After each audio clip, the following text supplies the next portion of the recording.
Now we go to our final witness, who is here on behalf of the People for Equality and Relief in Lanka, Ms. Ravi Chandriva. Welcome. You have 5 minutes for your opening remarks. Thanks. Thank you, Chair, and thank you, esteemed committee members, for this opportunity to address the issue of sanctions in Sri Lanka specifically.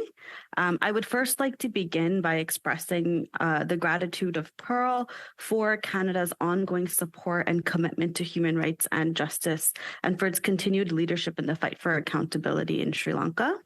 My name is Archana Ravichandradeva, and I am the Executive Director of People for Equality and Relief in Lanka, Pearl. We're a nonprofit organization led by human rights activists concerned about the situation in Sri Lanka. We bring together research, advocacy, and activism to promote and protect the human rights of Tamil people in the northeast of the island. Despite overwhelming evidence of the Sri Lankan government committing war crimes, crimes against humanity, and genocide of the Tamil people, especially in the final stages of the 26-year-long armed conflict, Sri Lanka is yet to deliver on any justice or accountability. Today, the human rights situation in Sri Lanka continues to worsen. Sinhala Buddhist nationalism, which we consider to be a root cause of the conflict, continues to drive irrational policies that cause harm to the Tamil community. Issues of militarization remain high in Tamil areas in the Northeast, and Tamil politicians, activists, and civil society advocating for justice and accountability continue to experience significant constraints on their advocacy. The few domestic mechanisms that Sri Lanka has, for example, the Office of Missing Persons is often seen as one of their flagship mechanisms, lack independence, impartiality, and have lost the trust of victim survivors. So it is in this context that international actions, such as sanctions, can have a profound impact, especially against bad actors who continue to hold deeply entrenched positions of power and authority within the Sri Lankan government.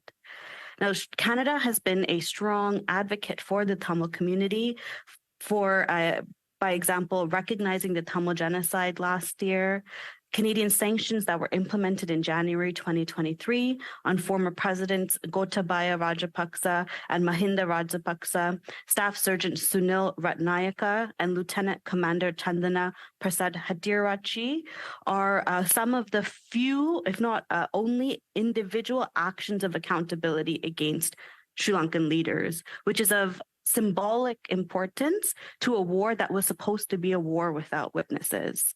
The sanctions are the only international individual accountability measures against the Rajapaksa brothers specifically, who orchestrated the violence.